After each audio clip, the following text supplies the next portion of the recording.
پیچھے یہ پڑھ چکے کہ ہر دو حرکت مستقیمہ کے درمیان سکون ضروری ہے. ایسا ہو ہی نہیں سکتا کہ دو حرکتیں مستقیمہ ہوں اور ان کے درمیان سکون نہ ہو. یعنی ایک حرکت ہوئی اور پھر واپس ہو تو دونوں کے بیچ میں سکون، اور وہ سکون کس جگہ ہوگا؟ پلٹنے کے وقت. اس پر ایک معارضہ قائم کرتے ہیں یہاں پر، اور ایک اعتراض، اس کا پہلے جواب دیتے ہیں ہدایت سے. معترض یہ اعتراض کرتا ہے کہ یہ جو آپ نے قاعدہ بنایا کہ ہر دو حرکت مستقیمہ کے درمیان سکون ضروری ہے، یہ بہت سخت ہو گیا، بہت عجیب ہو گیا. کیوں؟ اس پہ ایک بہت بڑا اشکال یہ ہوگا کہ اس سے تو یہ لازم آئے گا کہ گرنے والا پہاڑ اوپر کو اٹھنے والے رائی کے دانی سے جب ملے گا فضا میں تو وہ بھی رک جائے، وہ پہاڑ ہوا میں کیا ہو جائے؟ ٹک جائے. کیوں؟ اس لیے کہ جب رائی کا دانہ حرکت کرتا ہوا اوپر کو جا رہا ہے، اوپر سے پہاڑ گر رہا ہے، تو جب پہاڑ گرتے گرتے رائی کے دانے کے پاس آئے گا تو رائی کا دانہ اب اوپر کو جائے گا کہ واپس آئے گا؟ اب واپس آئے گا. ساعدہ چڑھنے والی جو حرکت تھی وہ اب کیا ہوگی؟ ختم ہوگی. اب ہابطہ نیچے کو پلٹنے والی حرکت شروع ہوگی. اور جیسے ہی حرکت ساعدہ ختم ہوگی اور حرکت ہابطہ شروع ہوگی، دونوں کے بیچ میں کیا چاہیے؟ سکون چاہیے. تو جب وہ سکون تھوڑا سا ہوگا تو ضروری ہے کہ پہاڑ بھی اس میں سکون پذیر ہو جائے، پہاڑ بھی ٹھہر جائے. کیوں؟ اس لیے کہ اگر پہاڑ وہاں ساکن نہ ہو بلکہ حرکت کرتا رہے تو لازم آئے گا کہ رائی کا دانہ بھی کیا کرتا رہے؟ حرکت کرتا رہے. تو دو حرکتیں مستقیمہ کے درمیان سکون نہیں رہے گا. دو حرکتیں مستقیمہ کے درمیان سکون ہی نہیں رہے گا تو جو قاعدہ بنایا وہ قاعدہ ہی کیا ہو جائے گا؟ ختم ہو جائے گا. تو ضروری ہے کہ گرنے والا پہاڑ جب فضا میں رائی کے دانے سے ملے تو سکون جب ہو تو وہ پہاڑ بھی کیا ہو جائے؟ وہاں پر ساکن ہو جائے، رک جائے. یہ اعتراض ہے، اور اعتراض بالکل درست معقول ہے.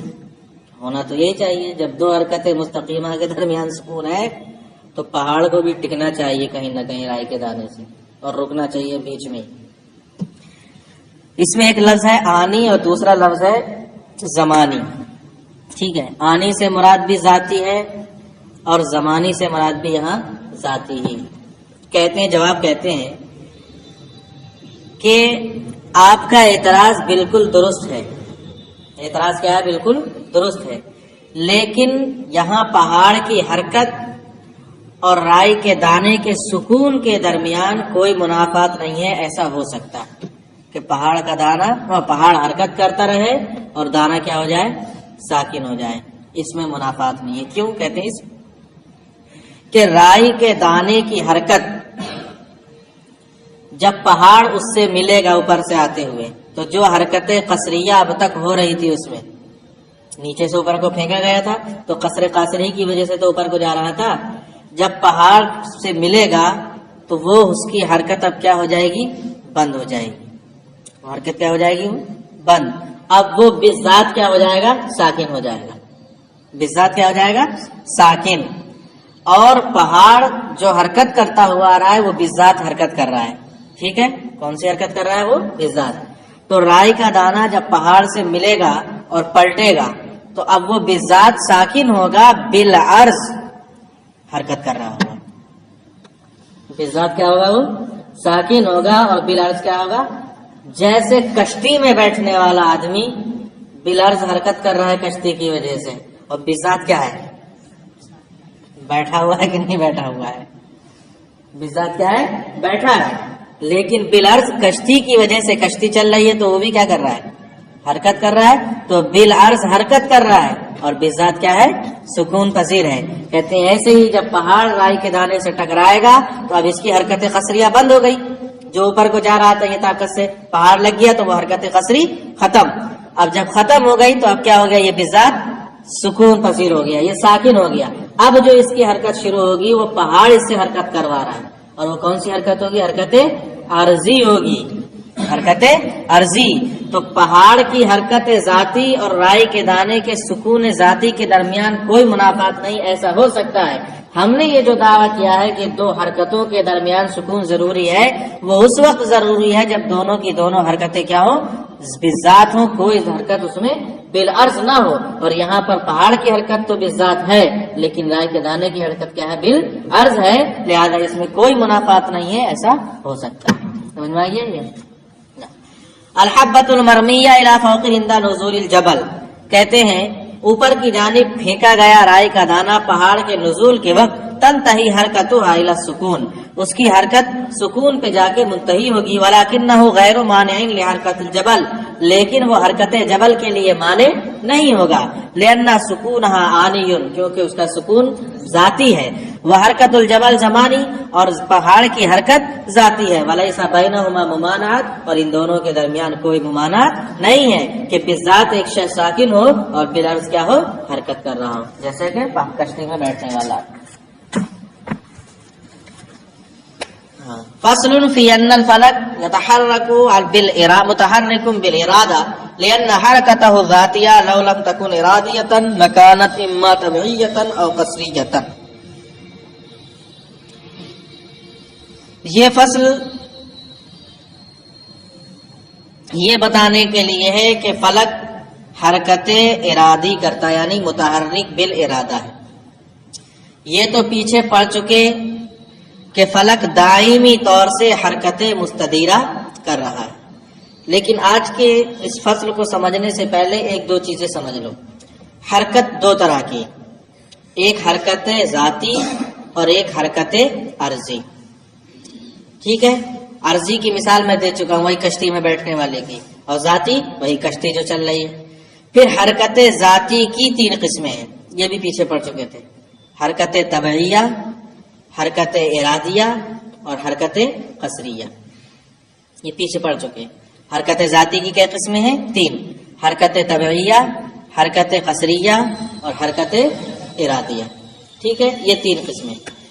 اور دوسری بات یہ بھی سنو کہ حرکت مستدیرہ میں منتہا اور مبدا ایک ہی چیز ہوتی ہے. حرکت مستدیرہ میں منتہا اور مبدا، شروع ہونے کی جگہ اور ختم ہونے کی جگہ. لیکن حرکت مستقیمہ میں مبدا الگ چیز ہوگی، منتہا الگ چیز ہوگی. شروعات کی جگہ الگ ہوگی اور ختم کرنے کی جگہ الگ ہوگی. یہ سمجھ گئے؟ اب سنو. اب دعویٰ ہے کہ فلک متحرک بالارادہ، یعنی وہ ارادے سے حرکت کر رہا ہے. اسی کو بس متحرک بالارادہ ہم کہیں. کیوں ایسا کیوں ہے؟ کیونکہ یہ تو پیچھے ثابت ہو چکا ہے کہ فلک کی طبیعت میں میل مستدیر کا مبدا ہے. پڑھ لیا کہ نہیں پڑھ لیا؟ اور اسی میل مستدیر کے مبدے کی وجہ سے وہ حرکت مستدیرہ کر رہا ہے، گول حرکت کر رہا ہے. اب یہ جو حرکت کر رہا ہے، یہ حرکت کون سی ہے؟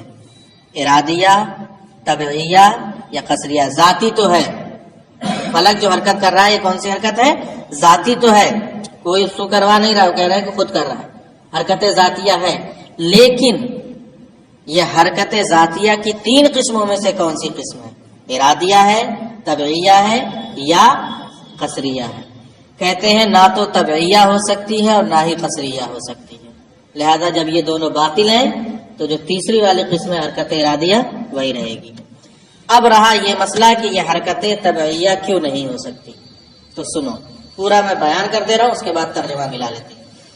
کہتے ہیں حرکت طبعیہ میں ضروری ہے کہ جس میں متحرک اپنی طبعیت سے ایک مخالف حالت سے کو چھوڑے، اس سے بھاگے اور اپنے مناسب حالت کو طلب کرے. یعنی مخالف حالت اس کے لیے محروب عنہ ہوگی، جس سے وہ بھاگے گا. ہرابا یا حربو کیا ہوتا ہے؟ بھاگنا. محروب عنہ ہوگی اور مناسب حالت کیا ہوگی؟ مطلوب ہوگی. ٹھیک ہے. اور حرکت مستدیرہ میں یہ ہو ہی نہیں سکتا. شک ہے کوئی؟ ہونا تو چاہیے تھا تو ایک چاٹ ہے، بس رہنے دو. اس کو تمہیں کتاب سے بھی اور اس سے بھی مثال کے طور پر یہ ہے حرکت مستدیرہ. یہ ٹھیک ہے. یہ اب حرکت مستدیرہ میں اب آپ ایک محرو بنو، یعنی ایک ایسی حالت کو حرکت طبیعہ میں کیا ہوگا، جسم ایک حالت مخالف کو چھوڑے گا، اس سے بھاگے گا اور مناسب حالت کو کیا کرے گا، طلب کرے گا. اور حرکت مستدیرہ میں یہ ہو ہی نہیں سکتا. کیوں؟ کیونکہ جسم جہاں سے شروع کرے گا، ٹھیک ہے، یہاں سے شروع کرا، اب یہ حالت مثال کے طور پر آپ مان لیجئے مخالف حالت کو اس نے چھوڑ دیا یہاں، لیکن لوٹ کر پھر کہاں جائے گا، پھر یہیں آ گیا، تو لازم آئے گا کہ جو چیز محروب عنہ بن رہی ہے وہی چیز اس کے لیے کیا بن رہی ہے، مطلوب بھی بن رہی ہے. اور یہ اجتماعی نقیضین ہے، یہ ہو ہی نہیں سکتا کہ ایک ہی چیز محروب عنہ بھی ہو جائے اور وہی چیز اس کے لیے مطلوب بھی ہو جائے. یہ اجتماعی نقیضین ہے، یہ محال ہے. لہذا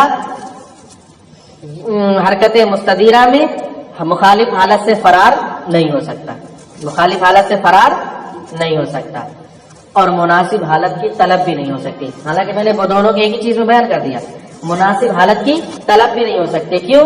کیونکہ مناسب حالت کی طلب کا مطلب یہ ہے کہ طبعیت جب جسم کو مناسب حالت میں پہنچا دیتی ہے تو جسم کو وہاں پر کیا کر دیتی ہے، ساکن کر دیتی ہے. جسم کو کیا کر دیتی ہے، بھائی ہمارے لیے کوئی جگہ ہے، طبعیت ہمیں وہاں لے کر گئی جو ہمارے مناسب تھی. مثلا ہمارا کمرہ، مثال کے طور پر ہمیں اپنے کمرے میں جانا ہے، کمرے میں پہنچ گئے، اب کیا ہو گیا، سکون پذیر ہوئے کہ نہیں سکون، وہی ہماری جگہ ہے.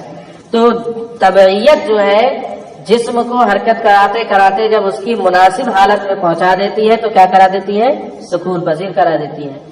اور اس کے اندر حرکت مستدیرہ میں فلک کی اس میں سکون ہو ہی نہیں سکتا، سکون ہو ہی نہیں سکتا.